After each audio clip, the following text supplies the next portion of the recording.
말씀 함께 해보도록 합니다. 말씀은요, 요한계시록 17장에 있는 말씀입니다. 요한계시록 17장 7절에서 18절까지의 말씀입니다. 요한계시록 17장 7절에서 18절까지의 말씀, 제가 가지고 있는 성경으로 416페이지, 신약성경 416페이지에 있습니다. 계시록 17장 7절에서 18절까지의 말씀입니다. 저와 함께 한 목소리로 합독하도록 하시죠. 천사가 이르되 왜 놀랍게 여기느냐? 내가 여자와 그가 탄 7 머리와 10뿔 가진 짐승의 비밀을 내게 이르리라. 내가 본 짐승은 전에 있었다가 지금은 없으나 장차 무저갱으로부터 올라와 멸망으로 들어갈 자니 땅에 사는 자들로서 창세 이후로 그 이름이 생명책에 기록되지 못한 자들이 이전에 있었다가 지금은 없으나 장차 나올 짐승을 보고 놀랍게 여기리라. 지혜 있는 뜻은 여기 있으니 그 7 머리는 여자가 앉은 7 산이요 또 7 왕이라. 5은 망하였고 하나는 있고 다른 하나는 아직 이르지 아니하였으나 이르면 반드시 잠시 동안 머무르리라. 전에 있었다가 지금 없어진 짐승은 8째 왕이니 7 중에 속한 자라. 그가 멸망으로 들어가리라.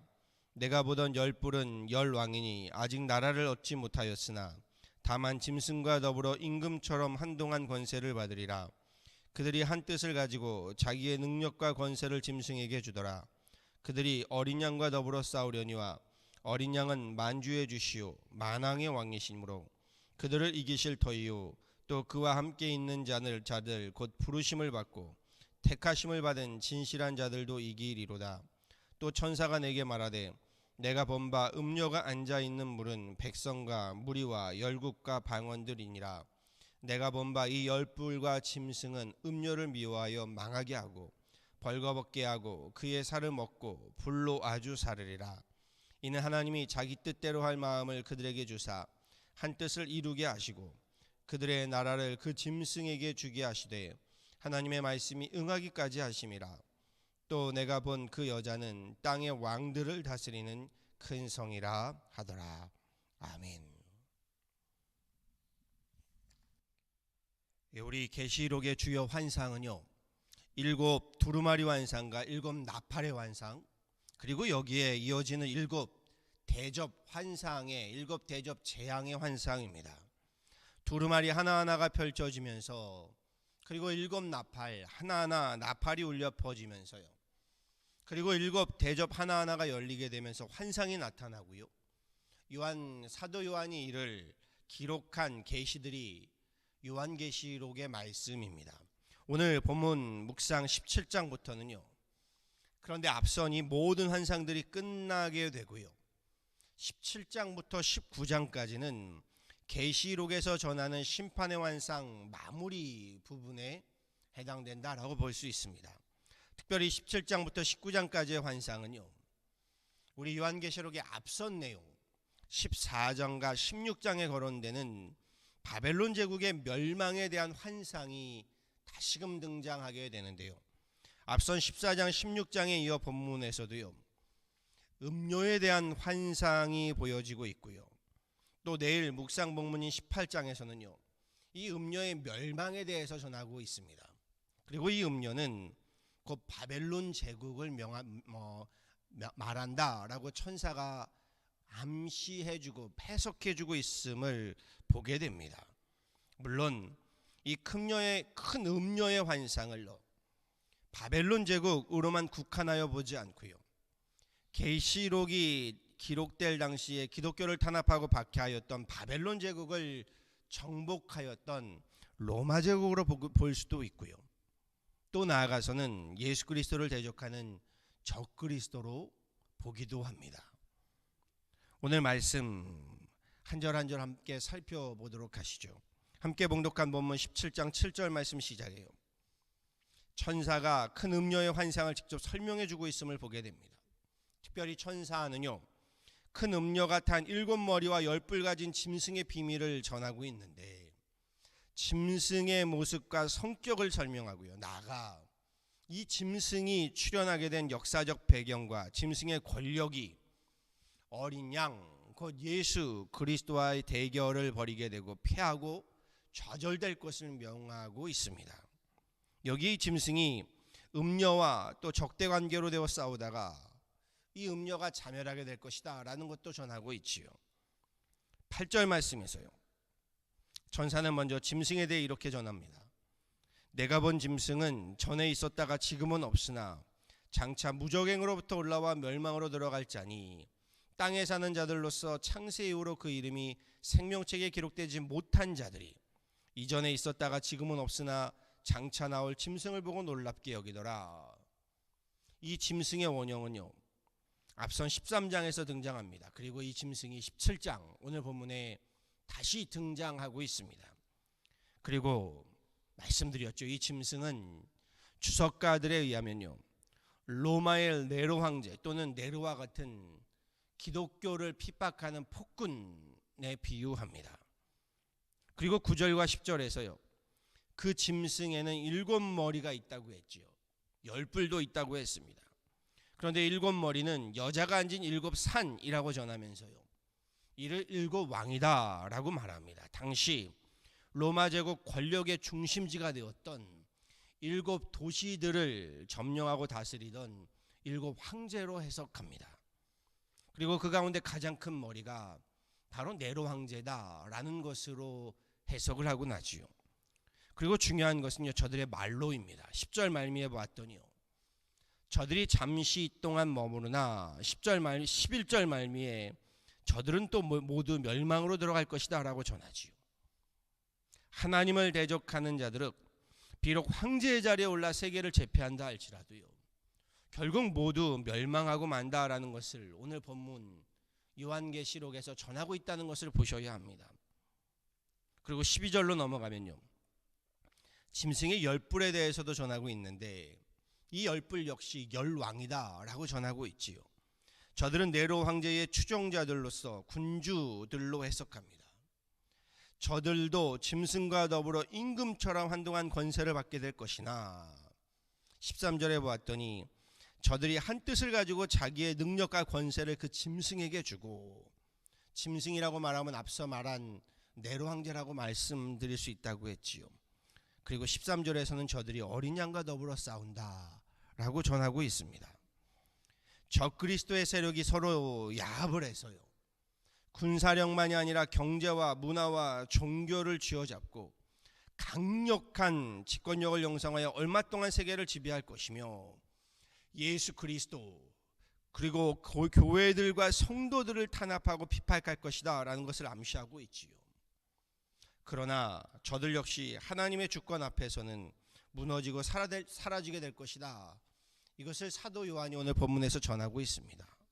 14절에서 한번 가보죠. 14절에서는요, 어린 양께서 저들을 무너뜨릴 것이고 더욱이 어린 양과 함께 있는 자들 곧 부르심을 받고 택하심을 받은 진실한 자들도 함께 승리를 거두게 될 것이다 라고 전하지요. 제자들, 성도들, 그리스도인들을 말합니다. 이어지는 15절에서는요, 짐승에서 음료에 대한 말씀으로 전환되고 있음을 보게 됩니다. 이제 음료에 대한 말씀을 전하는데, 음료는요, 오늘 본문 앞선 말씀에 보면 물이 앉아 있다가 7머리에 10뿔 가진 짐승이 앉아서 큰 권세를 누리게 된다라고 시작합니다. 본문 15절에요, 음료가 앉은 그 물이 무엇인지를 천사가 말하죠. 그 물이 백성과 무리와 열국과 방언들이랍니다. 온 나라와 민족과 백성들을 말하는 것이요.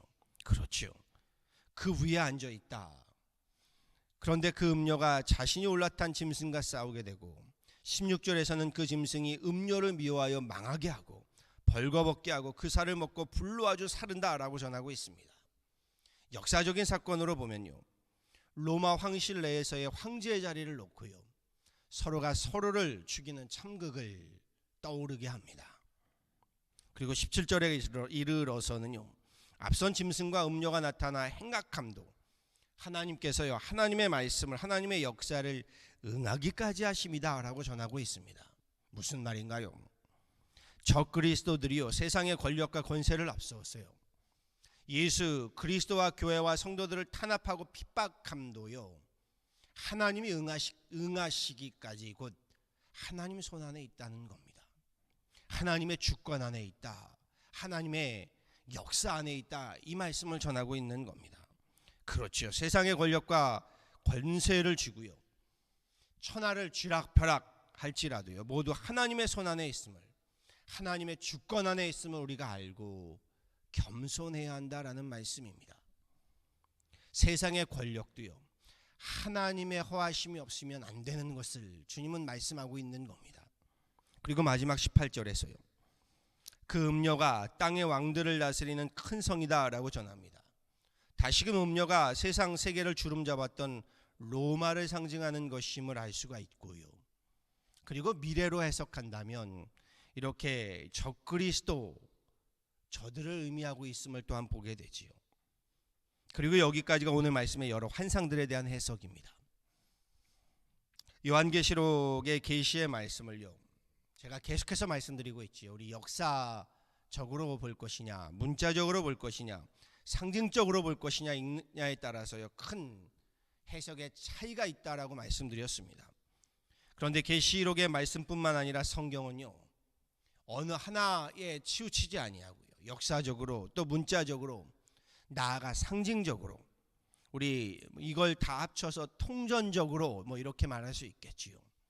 통전적으로 읽고 해석해야 한다라는 것을 강조하여 말씀드려 왔습니다. 통전적으로 읽고 해석해야 한다라고 해도요, 그럼에도 불구하고 인간의 지식과 경험으로는 이 말씀을 온전히 이해하고 해석하면은 한계가 있다는 것을 우리 인정해야 합니다. 오늘 말씀은요, 천사가 직접 말씀의 환상들을 풀어 전해 주었기 때문에 조금 해석이 조금 더 우리에게 이해가 됩니다. 그리 어렵지 않게요, 역사적으로 말씀의 환상들을 풀어낼 수가 있습니다. 내일 본문은 더 확실합니다. 이 음녀를 바벨론이다 라고 천사가 또 이야기해 주거든요. 계시록의 말씀을 그래서 너무 미래의 시한부 종말론적으로 접근하지 말아야 함을 우린 본문을 통해서 알 수가 있습니다. 그런데 그렇다고 해서요, 또 이렇게 말씀드리죠. 말씀을요, 과거의 역사 이야기로만 볼 것도 아닙니다. 사실 성경의 이야기는 모두가 하나같이 과거 역사들에 관한 것들이죠. 그렇지요. 신앙은요, 믿음은요, 과거의 역사 속에서 역사하시고 주관하시는 하나님의 섭리를 보는 것이고요, 나아가 과거의 역사를 통해서 오늘 나의 삶에서 오늘 우리의 역사를 주관하고 계시는, 오늘 우리 현재 가운데서 역사하신 하나님의 섭리를 보고 듣고 순종하는 것입니다. 나아가 과거와 현재를 통해서요, 다가오는 미래의 역사 또한 하나님께서 역사하시고 주관하시며 섭리하심을 믿고요, 우리 신뢰함으로 바라보는 것, 이것이 신앙이고 이것이 믿음입니다. 계시록의 말씀도요, 과거 이스라엘의 역사를 담고 있습니다. 그럼요, 세계의 역사, 그 가운데 이스라엘의 패망과 재앙의 말씀, 나아가 하나님을 대적해온 자들, 바벨론, 아수르, 또 애굽, 더 나아가서는 로마, 그 이후에까지도요, 하나님 심판에 지난 역사들, 우리 로마 이후의 헬라 문화, 헬라권의 우리 그 모든 지난 역사들을 기록하고 있는 것이지요. 나아가 여기 하나님의 승리와 믿음의 사람들의 승리를 기록하고 있습니다. 여기에 계시록의 역사는요, 과거만이 아니라 지금 현재도 되풀이되어서 이어져 오고 있음을 보셔야 합니다. 지금도 하나님은 계시록의 말씀과 같이 역사하시고 주관하시고 섭리하고 계시다라는 겁니다.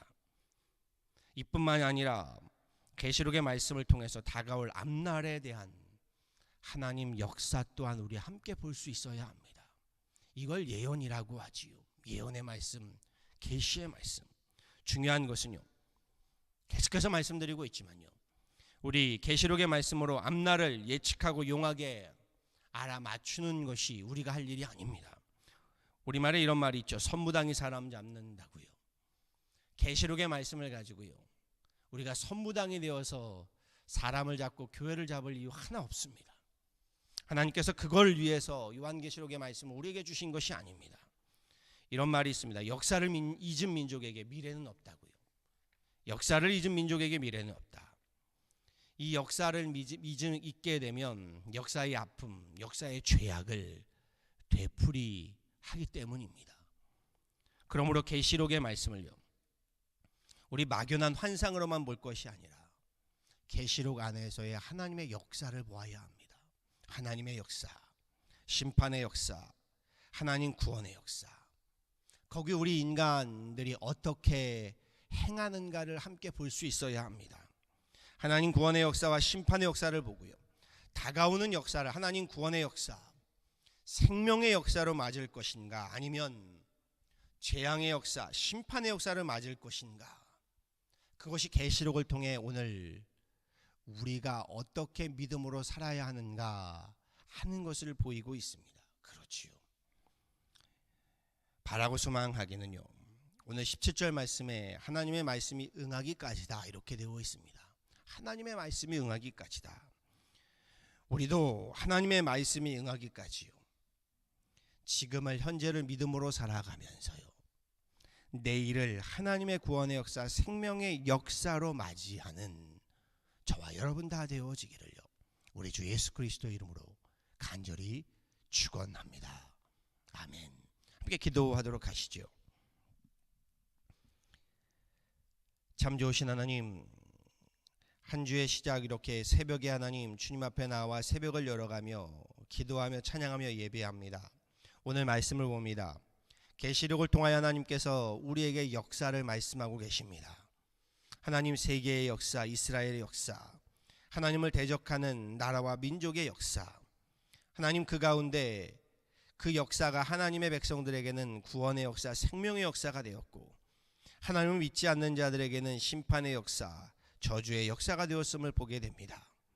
그리고 하나님 그 역사는 오늘날까지 이어지고 있어서 하나님의 역사, 하나님의 주관하심, 하나님의 그 섭리하심에 우리가 하나님 이를 믿음으로 받고 믿고 살아가느냐, 아니면 하나님 불신하며 하나님을 대적하며 살아가느냐에 따라서 하나님 계시의 말씀이 오늘 우리에게 생명의 말씀이 되느냐, 심판의 말씀이 되느냐를 보게 됩니다. 주님, 우리로 계시록의 역사를 보면서 오늘 우리 가운데 하나님의 말씀, 하나님의 계시가 생명이 되게 하시고 구원이 되게 하시고 은혜가 되게 하여 주옵소서.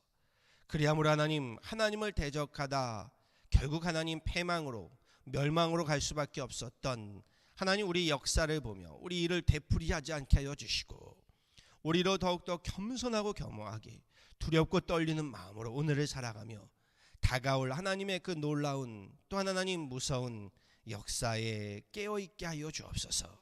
심판의 역사, 하나님 죽음의 역사의 고리를 끊고 생명의 역사, 구원의 역사, 은혜의 역사를 열어가는 하나님의 귀한 가정들이요, 우리 하나님의 귀한 교회가 되게 하여 주옵소서.